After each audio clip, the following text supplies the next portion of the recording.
चैतन्य स्वभावी भगवान आत्मा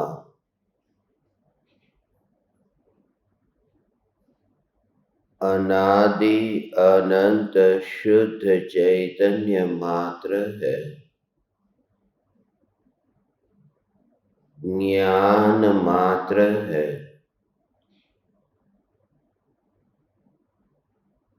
मैं शुद्ध चैतन्य मात्र, ज्ञान मात्र, भगवान आत्मा हूँ।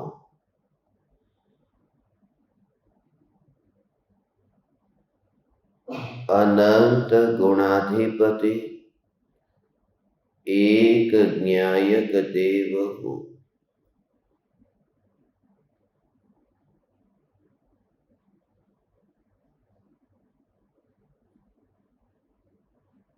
पल पल पलटते समस्त संयोग एवं संयोगी भावों से न्यारा और उन संयोगी भावों के निमित्त समस्त प्रकार के कर्मों से न्यारा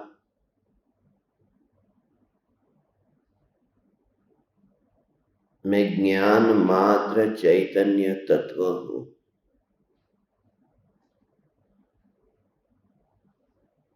जिसमें बंध नहीं है उसमें उदय भी नहीं है। ऐसी जो ये चैतन्य सत्ता है,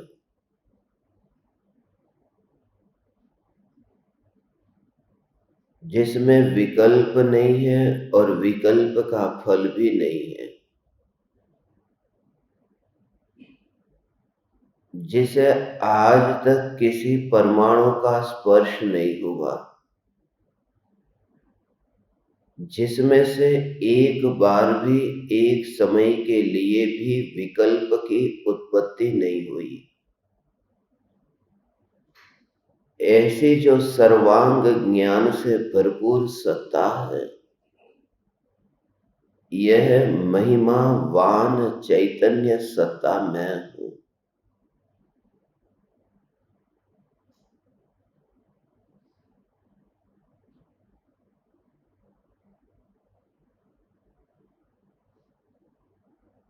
पर्याय की पामरता के कारण भी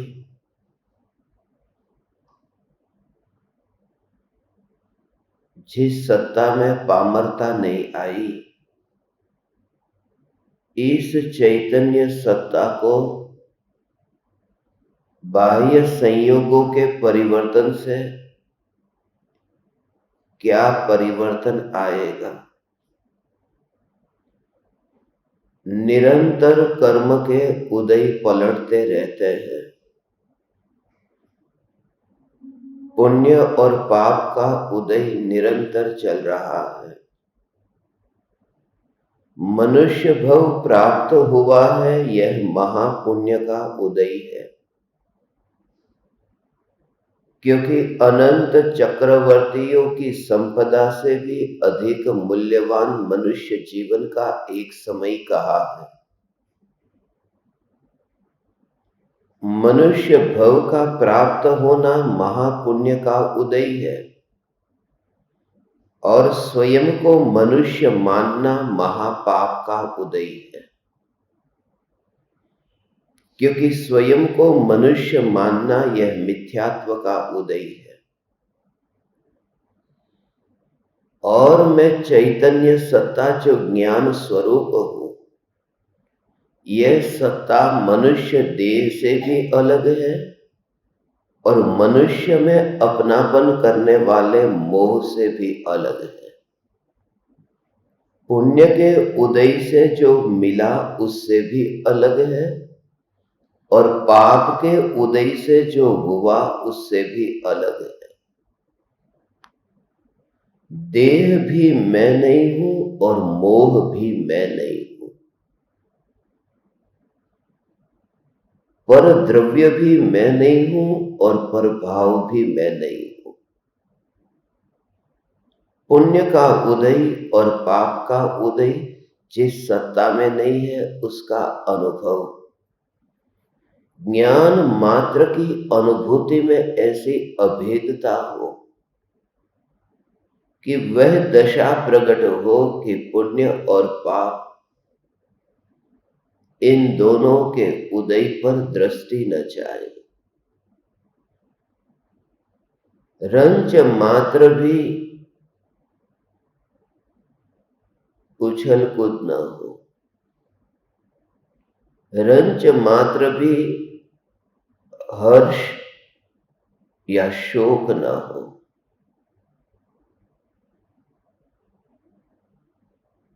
इंद्र का वैभव प्राप्त हो तो भी एक समय के लिए भी बेहोश न हो, किसी से प्रभावित न हो। तीर्थंकर परमात्मा के समोसरण से भी प्रभावित न होने को कहा। तीर्थंकर परमात्मा के समोसरण से भी जो प्रभावित हो जाता है वह तीर्थंकर परमात्मा की वितरागता के दर्शन से वंचित रहता है। तो संयोग की प्रधानता नहीं है। तुरंत ही भेद ज्ञान करके कि उससे मुझे क्या, मुझे कहते ही अंतर में मुड़ना, मुझे क्या। फिर किसके बारे में ये पहला वाक्य निकला था उसके भी विशेषों में वहां नहीं जाता, पता नहीं है। ऐसी जो अंतर की अनुभूति में अंतर में डुबकी, उदय का कार्य करता है मगर उससे मुझे क्या। ये देह मिला है, ये पुण्य का उदय है, मगर देह में बीमारी है, यह पाप का उदय है। एक साथ में ही दोनों, एक ही देह में ये दोनों। मनुष्य देह मिला है, उस देह में गठान भी है। कैंसर की गठान देह में से बाहर नहीं है, मगर पूरा देह ये जो मनुष्य भव मिला है ये पुण्य का उदय है। ये मनुष्य देह छूट जाएगा तो मैं न जाने किस किस गति में, किस किस योनि में, कहां कहां परिभ्रमण करूंगा। एक क्षण भी इस प्रकार से हीनता का भाव लाए बिना, एक समय के लिए भी इस प्रकार से भयभीत हुए बिना, सिर्फ सत्ता पर जोर दे कि जो सत्ता कभी नहीं भटकती है मैं हूं। कौन भटकता है? सत्ता पर ही जोर, पूर्व के संस्कार से ये सत्ता पर जोर आता आता रुक जाएगा, क्योंकि पूर्व का संस्कार इतना है कि तू भटक न जा, इसलिए तू बस यहां पर धर्म कर ले,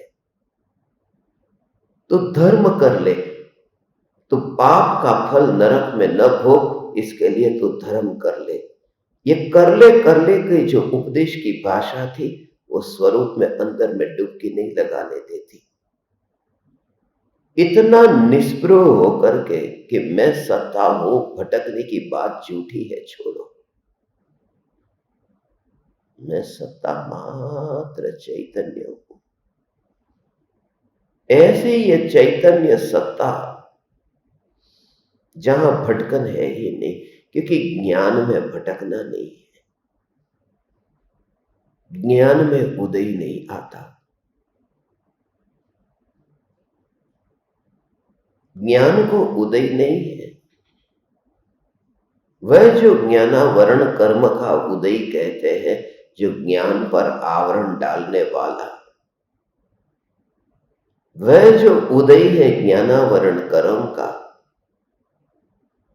वह भी मेरा उदय नहीं है, वह भी पर्यायों का उदय है,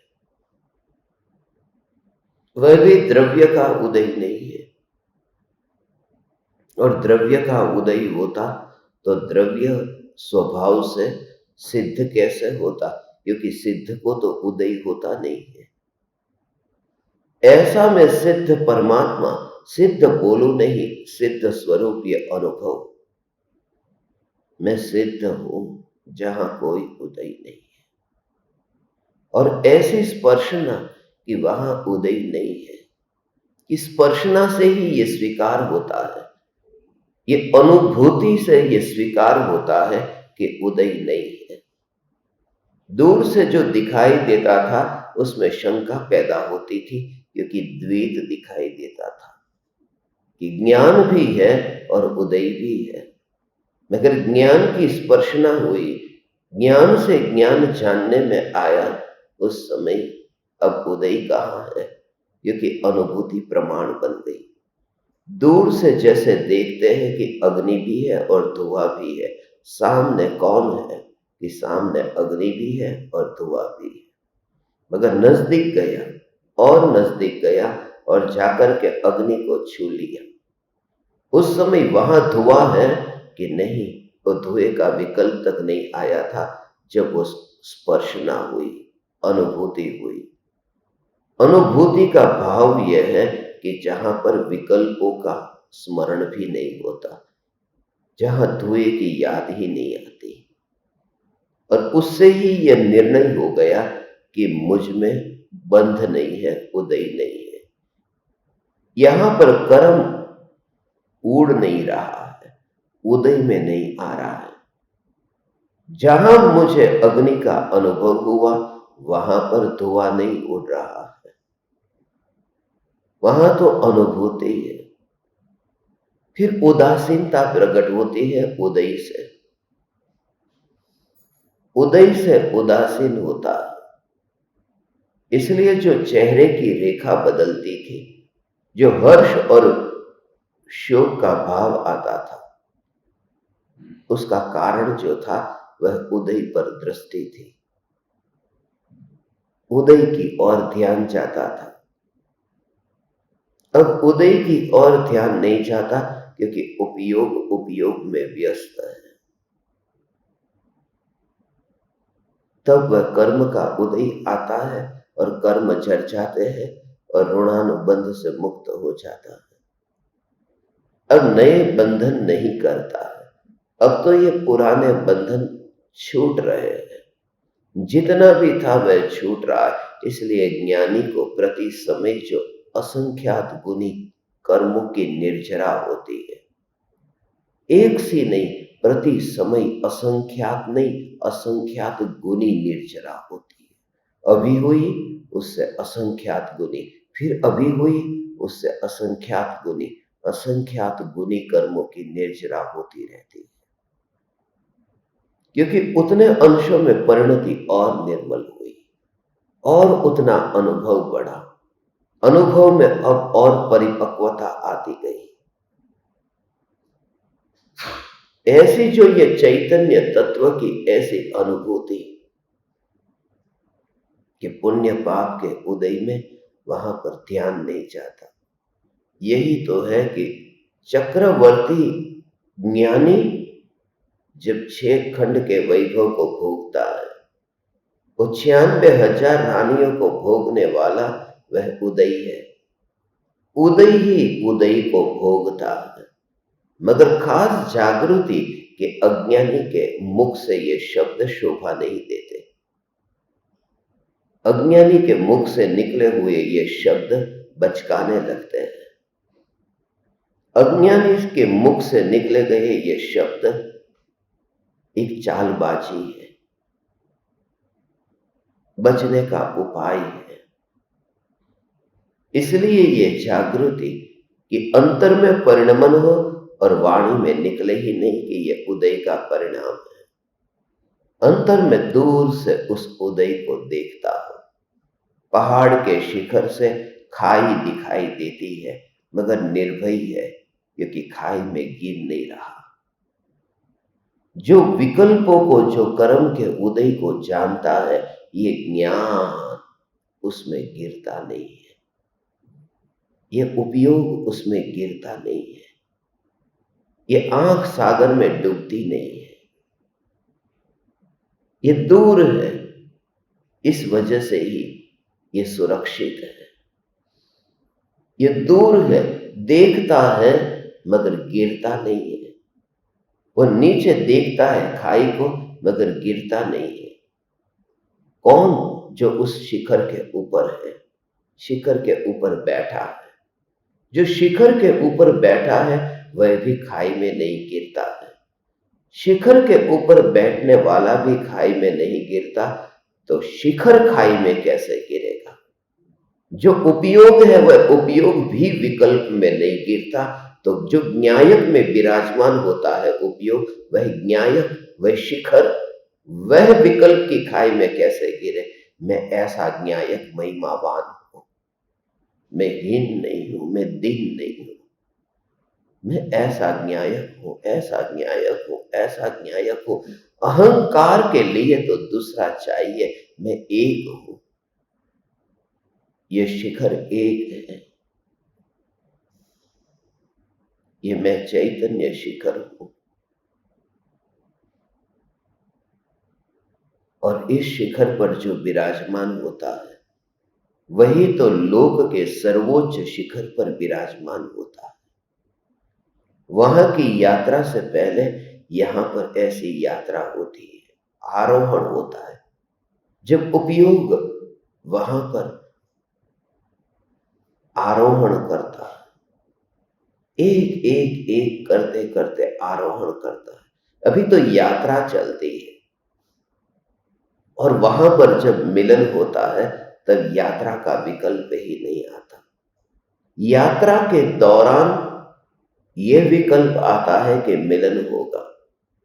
गति के काल में प्रेमी प्रेयसी से मिलने जाता है, गति के काल में कि अभी थोड़ी देर बाद में मेरी प्रेयसी को मैं आलिंगन करूंगा, ये विकल्प आता है। मगर आलिंगन जब हो रहा है उस काल में गति का कोई विकल्प नहीं है।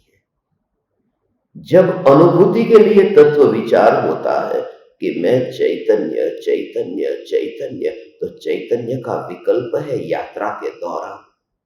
मगर जब अभेद हुआ, निर्विकल्प हुआ, तब यात्रा का कोई विकल्प नहीं है। मोक्ष स्वरूप ऐसी अनुभूति होते ही मोक्ष के मार्ग का विकल्प छूट जाता है। वह यात्रा स्मरण में नहीं आती, भग दौड़ याद नहीं आती, वह विकल्प की भग दौड़ है। इसलिए उनसे थोड़ा भी अप्रमाद किए बिना उसे तो फासला तय करना है कि प्रेमी मैं यहां हूं और प्रेयसी वहां है। इतना भी फासला तय करना है। यहां पर मार्ग है मगर मंजिल कितनी दूर है? मंजिल उतनी दूर है कि जब तक तेरा विकल्प है कि यह मार्ग है। यदि स्वीकार हो जाए कि मंजिल यहीं पर ही है, तो वह मार्ग नहीं रहा, अब वही मंजिल बन गया। वह चलना ही इतना आनंददायक हो गया कि अब ध्येय का विकल्प नहीं आया। वह मार्ग ही इतना आनंददायक हो गया कि मंजिल का विकल्प नहीं आया। वह यात्रा ही इतनी सुखद हो रही है कि गंतव्य स्थान का विकल्प नहीं आता। मोक्ष के मार्ग में ऐसा ज्ञान का अनुभव कि भविष्य में प्रकट होने वाला मोक्ष उसका विकल्प नहीं आता। ज्ञान की गहराई में जाना, ज्ञान की गहराई में सत्ता मात्र ज्ञान, उदय का जिसे पता भी नहीं है, ऐसा इस ज्ञान का स्वीकार करना। उदय को मैं जान लूंगा, जो भी कर्म का उदय आएगा उस उदय को मैं जान लूंगा, करूंगा कुछ भी नहीं। मगर जानने का भी कार्य एक करना है, जानने का कार्य भी एक क्रिया है। जानने का कार्य वहां पर जन्म मरण है। जानने के कार्य में अवस्थाएं पलटती है। क्या काम वो तेरा काम है? तो उदय को जान लेगा तो वो काम तेरा काम है। वह तो एक समय की पर्याय में होने वाला कार्य है कि उदय को चुपचाप जान लेता हूं। उदय को जानना नहीं है। फिर परिणाम पर बैठा है तो उदय के परिणाम पर नहीं बैठा तो ज्ञान के परिणाम पर बैठा। तो उसने एक और रेलिंग पर हाथ नहीं लगाया, जो अस्थिर है, मगर दूसरी और जो रेलिंग थी, बाई दिशा में रेलिंग थी, उसे नहीं पकड़ा क्योंकि हिल रही है, मगर अब दाई दिशा में रेलिंग है, उसे पकड़ा, मगर वह भी तो हिल रही है। उदय भी अनित्य है, उदय को जानने वाली ज्ञान की अवस्था भी अनित्य है। इसलिए मैं उदय को जानने वाला नहीं हूं, मैं उस जानने वाली पर्याय के पीछे जो स्वभाव है ज्ञान, जिसमें परिणमन नहीं है, जानने रूप परिणमन नहीं है।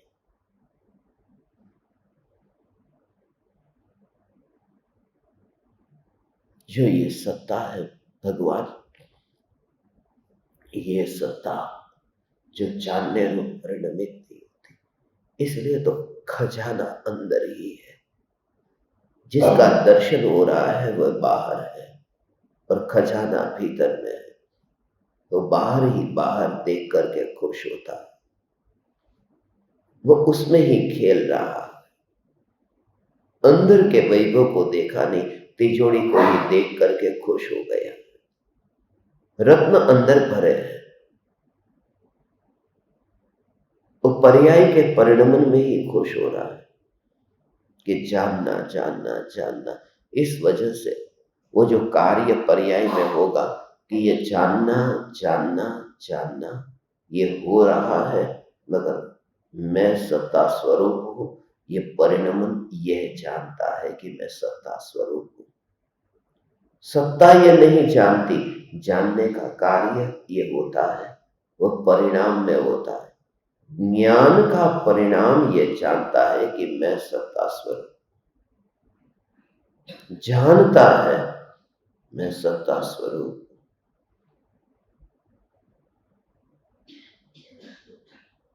तो द्रव्य में से ही तो पर्याय उत्पन्न हुई नहीं, द्रव्य में से उत्पन्न हुई है। ये जानना भगवान आत्मा में से ही तो उत्पन्न हुआ है ना। भगवान आत्मा में से उत्पन्न हुआ है, ये जानना जानना उसमें से ही तो उत्पन्न हुआ है ना। मगर यदि तुम्हारी दृष्टि पलट जाए तो उसमें से उत्पन्न हुआ वह दिखता ही नहीं है, सिर्फ सत्ता दिखती है। वो परिणमन जो है, वो परिणमन भी उस सत्ता में नहीं है। वो तो उसकी ओर दृष्टि जाती थी तो परिणमन का विकल्प आता था। सत्ता पर जोर गया, वो लहर उठी तो सागर में से ही है। ये जानने की पर्याय आत्मा के ज्ञान ज्ञान ज्ञान, ये चैतन्य है, उसमें से ही तो उत्पन्न हुई है। टेबल कुर्सी में से ये जानना उत्पन्न नहीं होता, ये भगवान आत्मा में से उत्पन्न हुआ है ना। पहाड़ में लहर नहीं उठती, सागर में ही तो उठती है ना। मगर जिस समय देखा है सागर, बस उस समय उछलता सागर नहीं, सागर, क्योंकि उस सत्ता का भाव है कि जब पानी उछला ऊपर आया तो सागर कितना खुश हुआ कि मेरे में पानी बढ़ गया। सागर कितना दुखी हुआ जब पानी नीचे बैठ गया। लहरों के काल में भी उस दृष्टि से देखा तो वही का वही पानी है। और इतनी दृष्टि सूक्ष्म हो, वो तो पहले से दिमाग में तरंग भरी हुई है, ऊपर ऊपर से देखा है, इस वजह से यह लहर दिखती है। पर्याय के ऊपर बैठ करके देखता है तो अनित्यता लगती है कि यह जानना जानना हो तो रहा है, यहां प्रतिबिंब तो पड़ रहा है, मगर सागर की गहराई में जाए तो वहां कोई प्रतिबिंब नहीं है। प्रतिबिंब ऊपर पड़ता था चांद का, लहरों पर चांद का प्रतिबिंब पड़ता, गहराई में नहीं पड़ता। सागर जो है वो सागर तो विराट है, उसके एक अंश में प्रतिबिंब पड़ता है, पूरे सागर में नहीं। वो पर्याय जो एक अंश है उसमें ज्ञेय प्रतिबिंबित होते हैं, पूरे द्रव्य में नहीं। द्रव्य तो इतना निष्क्रिय है, ऐसा अक्रिय है कि जहां कोई कार्य नहीं, कोई प्रतिबिंब नहीं, और ये खजाना एक समय में वह पा लिया।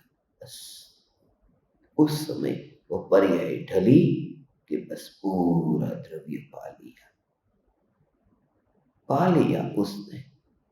वैसे ताकत क्या थी, दम क्या था उस पर्याय में कि वो द्रव्य को पाले। एक समय की पर्याय है और पूरे द्रव्य को पाले, पूरे द्रव्य को पाले। महल है और महल को जिसने पा लिया तो पाने वाला तो और महिमावान हो गया। पर्याय द्रव्य को पा लेती है तो वो पर्याय की महिमा ज्यादा है, इतनी पावरफुल है। द्रव्य को भी उसने ले लिया। एक घर को खरीद लिया तो घर की वैल्यू से खरीदने वाला ज्यादा शक्तिशाली हो गया। गाड़ी को खरीद लिया, ज्यादा शक्तिशाली हो गया। सुंदर इतनी स्त्री है कि किसी ने उसे वश में कर लिया, वो तो ज्यादा शक्तिशाली हो गया। पर्याय जो द्रव्य को पा लेती है तो फिर पर्याय इतनी शक्तिशाली हो जाती है, तो फिर पर्याय की ही महिमा हो, द्रव्य की महिमा क्यों? क्योंकि पर्याय द्रव्य को पा लेती है ना, पर्याय द्रव्य को पा लेती है, फिर भी महिमा पर्याय की नहीं है। इसलिए पर्याय की नहीं है क्योंकि पर्याय द्रव्य को पाती है, पर्याय रह करके नहीं। पर्याय अब द्रव्य को पाती है, मिट करके द्रव्य को पाती है, तो महिमा तो द्रव्य की ही रहती है।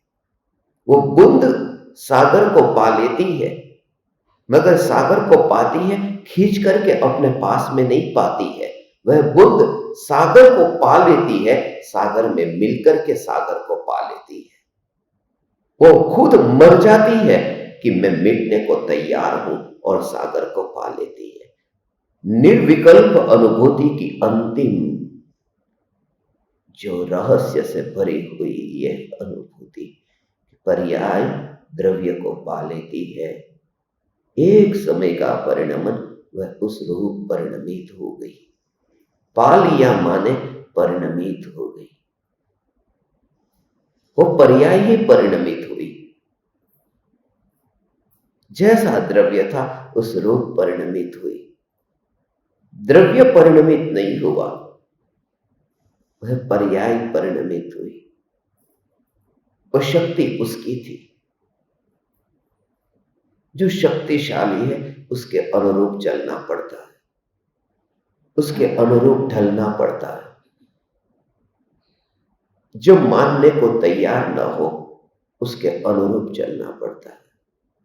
मिलन हुआ, मिलन हुआ, और मिलन के काल में मिलन होते ही हुआ क्या?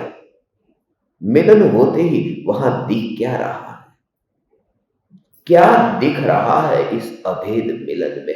महिमा उसकी है, पर्याय की महिमा नहीं है भगवान, वो द्रव्य की महिमा है। दिखता क्या है? इस रहस्य को समझो, इस रहस्य को तुम समझो कि जो ये पर्याय है द्रव्य में मिली, मिट करके मिली, मगर जो सत्ता स्वरूप टिका है ये चैतन्य तत्व, ये महिमावान। अभेद तो हुए, मगर अभेद होने के बाद में महान कौन रहा? अभेद होने के बाद में जो दिख गया वही महान हो गया, टिक गया वही महान हो गया। तो पर्याय जब द्रव्य में अभेद होती है तब क्या रहा कि जो रह गया वो ध्रुव टिक करके रह गया। जब बूंद समुद्र में गिरी, बूंद समुद्र में गिरी, जब गिरी उस समय अभेद हो गई, कि हाँ हो गई। अभेद होने के बाद में उस बूंद में क्या दम था, वो बूंद में क्या दम था। बूंद में दम होता तो बूंद सागर को ही बूंद बना देती, मगर बूंद सागर को बूंद नहीं बनाती। बूंद मिली कि वही सागर हो जाती है, वह शक्ति सागर की है। बूंद की शक्ति होती तो बूंद ही सागर को बूंद बना देती। यदि पर्याय इतनी शक्तिशाली होती तो द्रव्य से अभेद होती, तो द्रव्य ही पर्याय बन जाता, पर्याय जैसा हो जाता। मगर पर्याय जब द्रव्य में अभेद हुई तो पर्याय में ऐसा अनुभव हुआ कि मैं ध्रुव हूं, मैं नित्य हूं। माने पर्याय वह सागर बन गई है, बूंद समुद्र हो गई है, यह बिंदु सिंधु हो गया है, यह गागर में भरा पानी ही सागर हो गया है। यहां ऐसा अद्भुत पर्याय द्रव्य का मिलन है। और उस स्थिति में जब बूंद सागर में मिलती हो, उस स्थिति में बहुत से पहाड़ आसपास में होते हैं, और उस समय कैसी दशा है, कोई विकल्प नहीं है। ऐसी ही चैतन्य तत्व की अनुभूति कि कोई विकल्प नहीं, कोई विकल्प नहीं। ऐसे चैतन्य तत्व की अनुभूति कि जहां पहाड़ का विकल्प ही न आए, मात्र चैतन्य सत्ता। ऐसा ये पुण्य और पाप के उदय का परिणाम। अब हम इस पुण्य पाप के प्रकरण में अंदर गहराई में जाते हैं। पर्याय द्रव्य से जब अभेद होती है, तब उस समय खुद एक समय के लिए तो टिकती है, एक समय के लिए रहती है, मगर मैं पर्याय हूं, उस रूप उसमें परिणमन नहीं है। वो जो जोर है, वो जोर किसका है? वह जोर है, वो ध्रुव का जोर है। ध्रुव ध्रुव ध्रुव ध्रुव ध्रुव का जोर है, ध्रुव का जोर है। अंतर में ऐसा ये चैतन्य परमात्मा, ये ध्रुव का जोर है। विकल्प हुए, ज्ञान की पर्याय भी हुई, ये दोनों प्रकार की अवस्था में ध्रुव का ही जोर रहा। विकल्प रहा तो भी ध्रुव की महिमा, जानना जानना जानना हुआ तो भी भगवान ध्रुव, ऐसा ध्रुव पर ही जो अंदर में ढला है, वह यदि इतना शक्तिशाली होता तो वो द्रव्य को खत्म कर देता। जहर शरीर में मिला, जहर शरीर में मिला तो पूरे शरीर को जहरीला बना देता है, मार डालता है। जहर खून नहीं बन जाता, खून ही जहरीला हो जाता है, क्योंकि उसकी शक्ति उतनी है। खून में उतनी शक्ति नहीं है कि जहर को खून बना दे, मगर खून जहरीला हो जाता है, व्यक्ति मर जाता है। वो अंदर मिला है, वो जहर शक्तिशाली है। ये विकल्प जो होते हैं ना, वो विकल्प आत्मा में होते हैं, मगर वो शक्तिशाली होते। यदि शक्तिशाली होते तो आत्मा कब तक मर गया होता। मगर ज्ञान को, चैतन्य को उसने कुछ भी नहीं किया, वो धारा को टूटने नहीं दिया। वहां तो जहर गया कि सांसें रुक गई, खत्म हो गया जीवन। यहां विकल्पों का जहर होने पर भी जो धारा रुकती नहीं है और चलता ही रहता है। ये जीवन चलता ही रहता है। बस यहां धर्म है, जीवन निरंतर चलता रहता है। इस जीवन की जागृति, तब उदय से भगवान कोई फर्क नहीं पड़ता। तब उदय कैसा भी हो, पाप का हो, पुण्य का हो, पुण्य पाप फल माही हरख विलखो मत पाई। यही आज के 6 ढाला की चौथी ढाल में ऋणानुबंध से मुक्त होने की कला बताई है। इसे पढ़ते हैं। पुण्य पाप फल माही, हरख विलखो मत भाई। यह पुद्गल पर जाई, उपजी बिन से फिर थाई। लाख बात की बात यही, निश्चय उर लावो। तोरी सकल जगदंद फंद, नित आत्म ध्यावो। ये शब्द का अर्थ जो है, पुण्य और पाप के फल में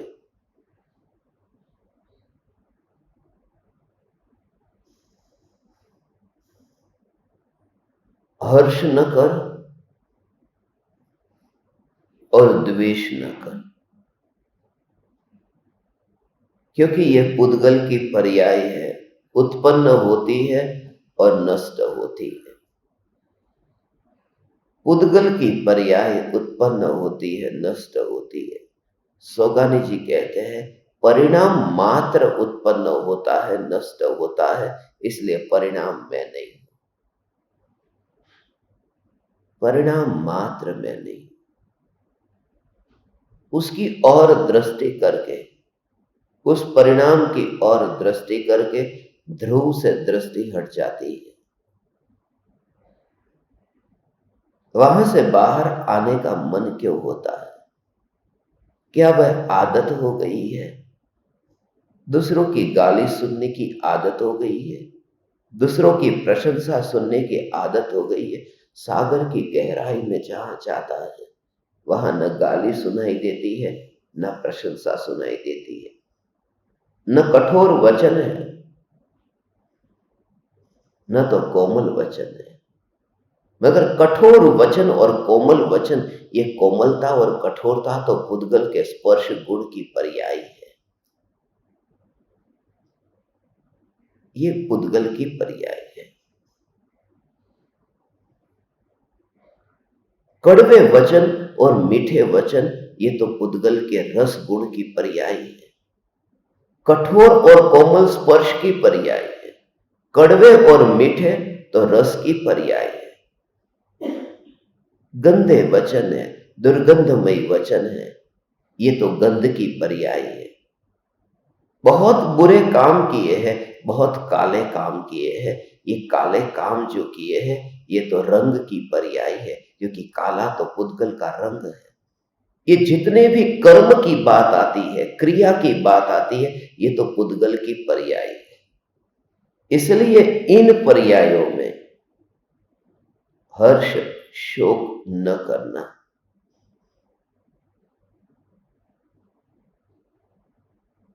मगर हर्ष शोक तो होगा, हर्ष होगा। मुनिराज को भी वितरागी परमात्मा के दर्शन करके हर्ष होता है, उल्लास होता है। मुनि को भी उल्लास तो होता है। तीर्थंकर भगवान की दिव्य ध्वनि सुनते हैं गणधर देव, प्रमाद से नहीं सुनते, उल्लास से सुनते हैं, प्रमोद से सुनते हैं, प्रमाद से नहीं सुनते हैं, तो उल्लास आता है। मगर उस उल्लास के काल में भी अंतर में जागृति है, न तो ये वाणी, न तो ये उल्लास, ये दो में से कुछ भी मेरे स्वरूप में नहीं आने वाला। ये स्वरूप की जागृति है। अंदर का जो धनपति है, वो वहां से बाहर ही नहीं आता। कार्य सब बाहर होता रहता है और वह बाहर में नहीं आता है। प्रतिबिंब बाहर पड़ता रहता है। प्रतिबिंब तो काले घने बादलों का पड़ता है, वहां पर जो तरंग है, मगर अंदर में जो डुबकी लगाई है, उसने मोती को पाया है। वो मोती को पाकर के इतना अनुभव करता है कि बस मैं वैभववान हो गया। और उस समय उसे कोई कहे कि काले बादल इसी सागर में प्रतिबिंबित होते हैं, वो मानने को ही तैयार नहीं होता। वह कहता है सागर में मोती है। बस कहाँ है काले बादल और कहाँ है काले बादल का प्रतिबिंब। जब ध्यान में अंतर में डुबकी लगती है पर्याय की, तो ध्यान की पर्याय तो अंतर में डुबकी लगाती है, और उस समय भी ज्ञान में जो विकल्प के बादल प्रतिबिंबित होते हैं, मगर उसकी और दृष्टि नहीं है, वहां माला माल हो गया। वो ध्यान के अनुभव से वह अतीन्द्रिय आनंद के मोती उसे हाथ लग गए हैं। इसलिए तो चौथे गुणस्थान में कर्म के उदय है। कर्म के उदय होने पर भी वहां पर ज्ञान में जानने में आते हैं। इसलिए तो परिणति की मलिनता भी है, इसलिए तो पूर्ण आनंद नहीं है। जब केवली परमात्मा को आनंद आता है, सम्यक दृष्टि को आत्मा की अनुभूति के काल में भी वह आनंद नहीं आता। इसलिए तो कहते हैं आनंद में वृद्धि होती है। माने पहले कुछ कचरा भी था जो मिलावट वाला साथ में था। दृष्टि कचरे पर नहीं थी, मगर अनुभव में तो, वेदन में तो वह मलिनता भी थी। मगर मलिनता पर दृष्टि नहीं होने से यही कहने में आता है कि ज्ञानी आनंद को भोगते हैं आत्मा के अनुभव के काल में। दुख को भी भोग रहे हैं, दुख भी है, दुख नहीं है ऐसा नहीं है, मगर वह वहां गौण है। दुख भी है, मगर दुख वहां गौण है, क्योंकि जो मिला है बस वो उस पर ही पूरा जोर है। वहां पर वह है, मगर वो गौण है, गौण है। ऐसा ये चैतन्य स्वरूप। भूतकाल के कर्म के उदय भगवान चलते हैं, उस समय उदय उदय का कार्य करते हैं। इसलिए दुख पर भी जोर मत देना, दुख पर जोर न देना कि ये दुख, वो तो दृष्टि में आए तो दुख है। दुख के कारण दुख नहीं है, दुख की और दृष्टि यह दुख है। दुख की ओर दृष्टि नहीं जाती, दुख की ओर दृष्टि नहीं जाती ऐसा नहीं। वह जो आनंद भी प्रकट हुआ है, दुख भी है आनंद भी है, वह आनंद है, उसकी ओर जिनकी दृष्टि नहीं जाती, तो दुख की ओर दृष्टि कैसे जाएगी। दृष्टि वहां पर ही है, हाथ में वह मणि, वह मोती, मोती मिल गया सागर में, मोती मिल गया। मगर मोती मिलने पर यदि वह खुद ही न रहे, और खुद ही मोती के साथ में हाथ में आते ही खुद की ही यदि मौत हो जाए, तो मोती का महत्व क्या रहेगा। इसलिए वो स्वयं को बचाता है। मोती को तो पा लेता है, मगर मोती को पाते समय वह खुद को भी बचाता है। खुद पर कि मैं टिकूं या नहीं, मैं तो हूं ना। यदि यहीं पर ही सांस बाहर निकल जाए तो, इसलिए उस गहराई में जाना जहां मोती भी प्राप्त हो, मगर जोर सत्ता पर हो कि मैं कौन हूं। मैं हूं तो सब कुछ है, मोती कुछ भी नहीं है। तब दृष्टि आनंद से भी छूट जाती है। आ ये सत्ता, तब यही सत्ता, यही आनंद सत्ता है। ऐसी आनंद सत्ता, हे चैतन्य परमात्मा, ऐसा स्वरूप है। उस समय डुबकी लगी, उस समय ज्ञान ज्ञान ज्ञान मात्र में भगवान आत्मा हाथ में आया क्या। उतना भी वहां विकल्प नहीं कि आत्मा को पा लिया।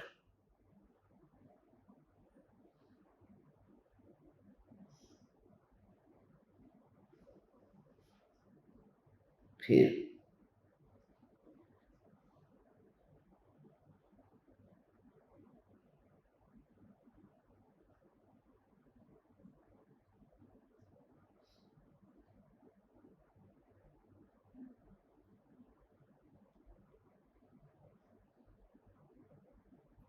ऐसा ये अद्भुत स्वरूप है। ज्ञान सत्ता स्वरूप है, वहां गहराई में गया जहां प्रतिबिंब ही नहीं। मगर वह जो गया गहराई में, सागर की गहराई में जब वो गया है ना, तो उस समय सागर इतना विराट है, और वह व्यक्ति जो गया वो पूरे सागर में फैलता नहीं है। सौगानी जी की भाषा में कहे तो प्रसरता नहीं है, प्रसर जा पर्याय है।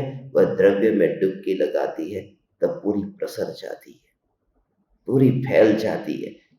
फैल जाती है माने वो उतने विराट को ऐसा अपना स्वरूप ग्रहण करती है, स्वीकार करती, वो फैल गई। उसने ऐसे वस्तु स्वरूप को ऐसे फैल गई। इतनी वस्तु को पकड़ने के लिए हाथ को इतना फैलाया, फिर ज्यादा बड़ी थी तो इतना फैलाया, फिर और बड़ी थी तो बाहों को जो फैलाता जाता है ये वस्तु बड़ी है। तो अनादि अनंत त्रिकाल को वो पकड़ा है तो वो पर्याय इतनी प्रसर गई है कि पूरे द्रव्य को पकड़ती है। ये एक समय की, मगर उसमें परिणमन ऐसा होता है कि पूरा विराट चैतन्य यह मैं हूं। इसलिए कहते हैं जैसे पर्याय द्रव्य को पी गई है पूरी तरह से, ऐसा ये चैतन्य स्वरूप है भगवान है। हो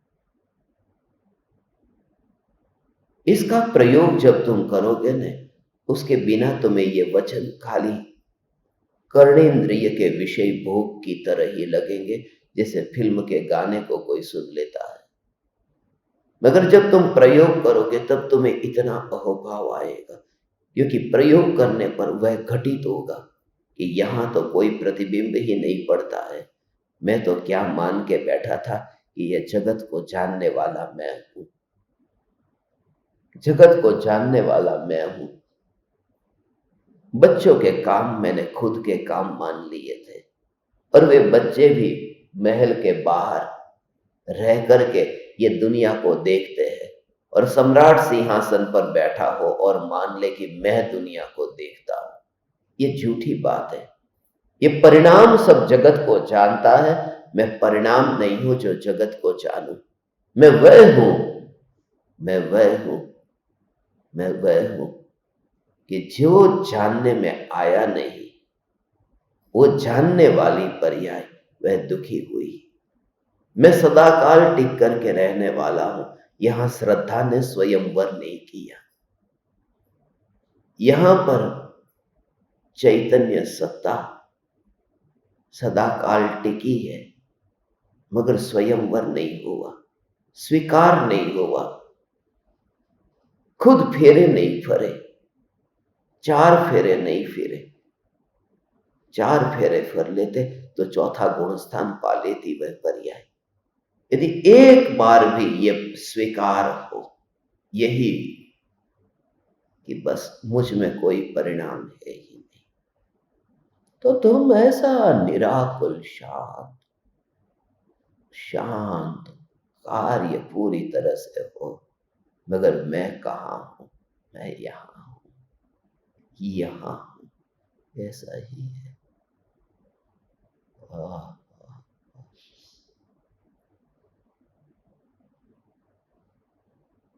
रिक्त स्थान नहीं है, वहां प्रतिबिंब नहीं पड़ता है। इसका मतलब ये नहीं है कि वहां कुछ भी नहीं है। बादलों का प्रतिबिंब तरंग पर पड़ता है, अंदर प्रतिबिंब नहीं पड़ता। इसका मतलब ये नहीं है भगवान कि वहां कुछ भी नहीं है। वहां पानी भरपूर है, वहां स्पेस ही नहीं है। वहां वहां स्पेस ही नहीं है, वहां पूरी तरह से भरा हुआ है। सागर आखो भरेलो છે એના અંદર એની વાત એવી છે, पूरा सागर भरा हुआ, खाली नहीं है। मगर जो तैर रहा है, वो तैरने वाला व्यक्ति, उसकी भी बात नहीं है।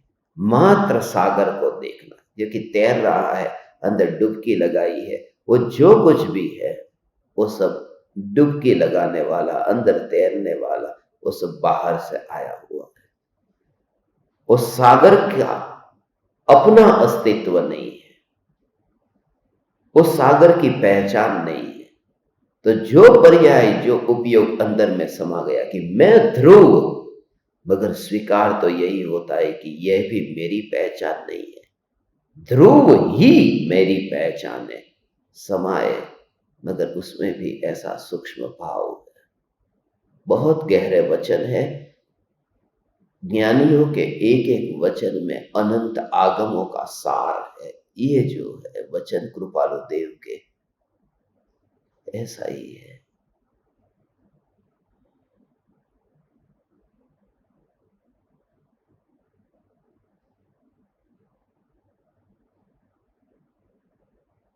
जो अंदर की बात है वो ऐसे ही प्रयोग से ही अहोभाव आता है, प्रयोग से ही यात्रा होती है। जब चलता है तो ये प्रयोग करता है।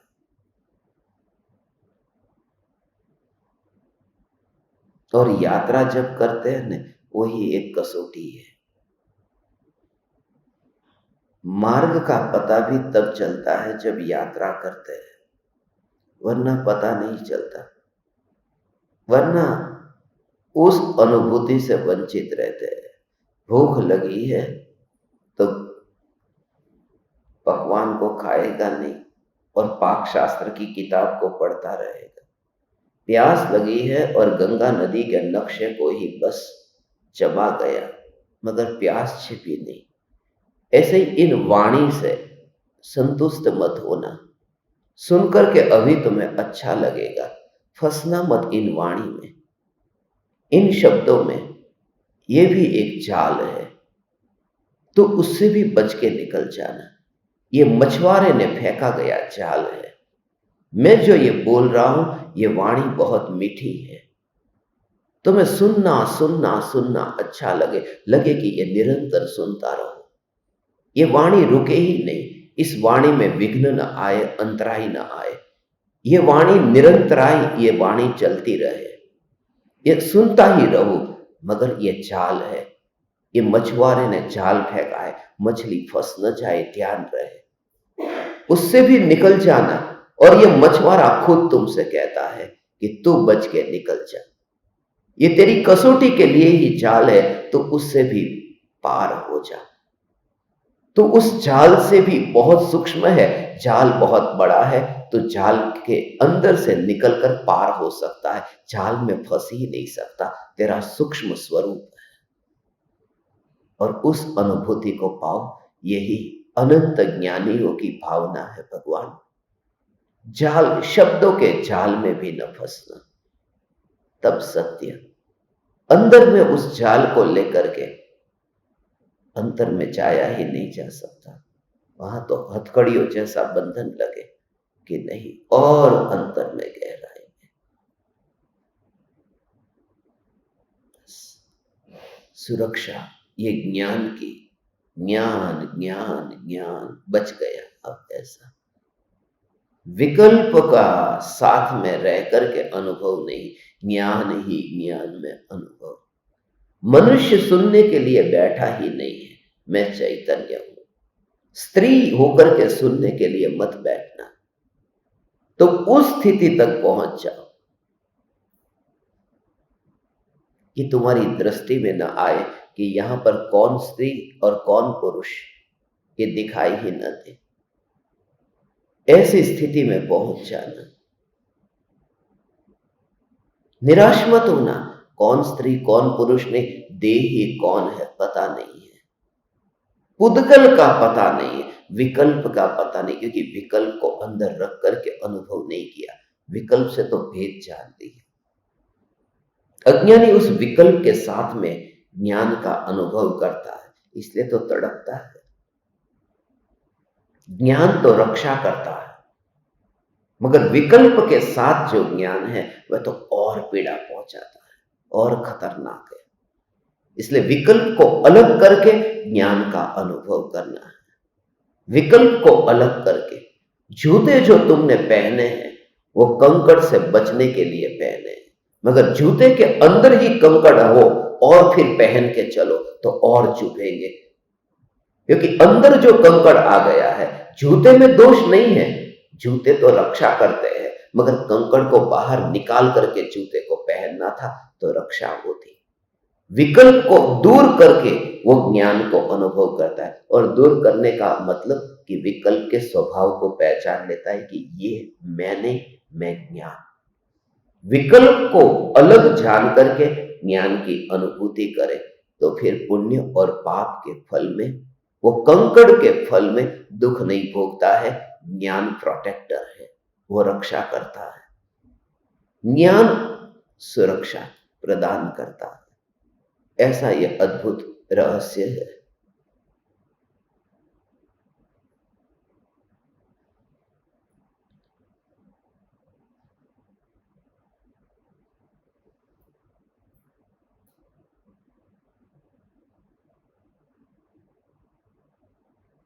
पुण्य पाप फल माही हरख, विलखो मत भाई।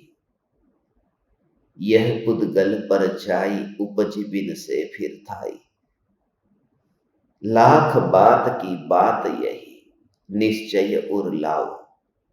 तोरी सकल जगदंद फंद, ये जाल में से बाहर निकलना, ये फंदा है, ये फांसी का फंदा है। तो खुद ही फंदा तैयार करता है और लटकता है पंखे से। और ऐसा ही है ये विकल्प, ये फांसी का फंदा है। उस फंदे में मत फंस, उस फंदे में मत फंस, माने ये फांसी का फंदा, ये माता पिता परिवार मुझे फांसी का फंदा नहीं लगता। जब बैठता हूं और ये विकल्प चलता है, मैं चैतन्य परमात्मा हूं, मैं चैतन्य परमात्मा हूं, ये भाव जब तक चलता है अनुभव के पूर्व तक, तब तक फांसी का फंदा ही लगता है। मैं चैतन्य परमात्मा हूं, ये विकल्प फांसी का फंदा है, फांसी का फंदा है। उसे तोड़ और आत्म को त्याग। जैसे ये विकल्प टूटा और आत्मा का ध्यान हुआ, इसलिए उसे फांसी का फंदा कहा। ध्यान से पूर्व का जो विकल्प है वह फांसी का फंदा है।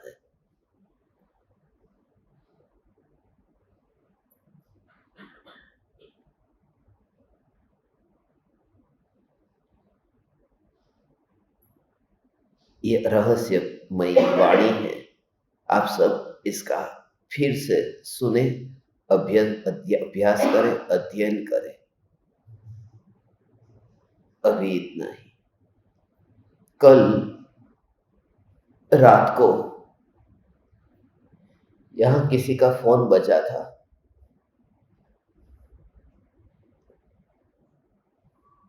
और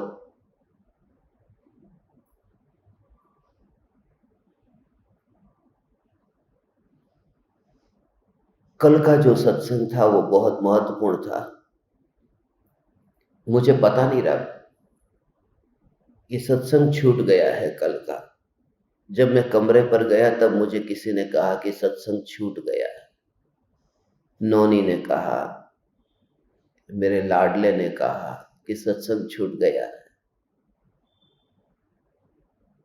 और कुछ पता नहीं था।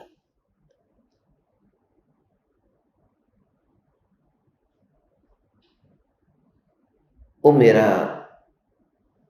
सेवा कर रहे थे। नौनी पैर दबा रही थी, ये भी पैर दबा रहा था। कमर में कल ज्यादा दर्द था तो कमर दबा रहा था, ये सेवा कर रहा था। उस समय ये भाव आया था। हम लोग में यदि थोड़ी बात कहीं करते हैं न, तो ऐसा होता है कि उस समय पता ही नहीं। और कल का सत्संग बहुत महत्वपूर्ण था, मगर मुझे वह भी पता नहीं उस समय अचानक क्या हो गया। रात में एक झटका लगा, और तब से मैंने इनको कहा चुप हो जाओ। और उस समय फिर जो कुछ बोला हूं वह भी मुझे पता नहीं, मगर वो जो विषय कल रात का अधूरा जितना भी था बीच में, वो पूरे के पूरे वाक्य उस पॉइंट से लेकर के उस पॉइंट तक के पूरे वाक्य फिर दोबारा वहां पर निकले हैं। और सद्भाग्य से उसको रिकॉर्डिंग भी कर दिया है। तो वो जो छूट गया है उसे आप खास सुनना। मैं इसमें जोड़ने वाला हूं, बीच में जो खाली भाग है उस ऑडियो को इसमें डालूंगा। मगर जो कड़ी टूट गई थी, जो अभिप्राय की जो भूल थी, और इतना महत्वपूर्ण था। इसलिए खाली 1 घंटे के लिए आपसे मेरा निवेदन है, ऐसा कोई काम मत करो जिससे वो लिंक टूटे। हर बार ऐसा होता नहीं है, कभी-कभी क्या है कि अपन लोक में भी मानो 2 लोग बात करते हैं कि क्या चल रहा है, आपके परिवार में क्या चल रहा है, बेटे-बेटी कैसे, उस समय फ़ोन किसी का आ जाए, तो फिर भूल गए, अरे अपन किस पर बात कर रहे थे, किसकी बात कर रहे थे। तो संसार की यदि ये बात करते हैं, काम भोग की, बाहर के विषयों की, उस समय भी यदि एक बार ब्रेक होता है, तो पूरी धारा कैसे टूट जाती है। स्मशान में चिता पर यदि बैठा हूं ना, और हजारों मोबाइल बजेंगे तो तकलीफ नहीं है, मगर यहां मैं ध्यान करने के लिए नहीं बैठा हूं, यहां तुम्हें कुछ परोसना है। उसमें यदि अंतराय आता है तो फिर मेरे परोसने का मतलब क्या है। और यहां पर बिजली की गड़गड़ाहट हो तो कोई फर्क नहीं पड़ता। कोई कहे कि ढोल नगाड़े बजेंगे तब आपका क्या होगा, सत्संग बंद कर दोगे। सत्संग बंद हो गया, उसका कारण कृपालु देव ये कहते हैं कि यह आज्ञा का पालन नहीं हुआ, तुम ठीक नहीं हो, बस। वहां बम धड़ाका होता तो सत्संग बंद नहीं होता। इसलिए तुम शांत चित्त से बैठो, ऐसे निमित्त से पूरी तरह से बच करके बैठो, क्योंकि उसके लिए तो देखो यहां पर एसी भी बंद करा दिया कि नहीं, आवाज नहीं होनी चाहिए। मैं इस सत्संग को जो याद बनाना चाहता था, और कल अचानक ही ऐसा हुआ, इन्होंने कहा कि बापूजी आप बीच में बोले नहीं, क्यों बंद हो गए। बोला कि मुझे ऐसा लग रहा है कि 2 मिनट कुछ सत्संग रुक गया। बोले 2 मिनट नहीं, 20-22 मिनट का कुछ ऐसा था कि जब रुक गया था। और तब वो अभिप्राय में क्या भूल गए, वो जो कल का सत्संग था वो अधूरा जो रह गया, आपके सुनने में नहीं है। आज मैं उस पर अभी जाकर के पूरा जोड़ करके पूरा काम करूंगा, और जब सुबह 10 बजे आपको मिलूंगा, उससे पहले ही वो सत्संग आपके मोबाइल में आ जाएगा। खाली बस आप यहाँ पर इस प्रवचन हॉल में ये मोबाइल लाएंगे ही नहीं तो ज्यादा अच्छा है। कमरे में बंद करके रखो, 1 घंटे के लिए कुछ नुकसान नहीं हो जाता। इतना मेरा आपसे निवेदन है।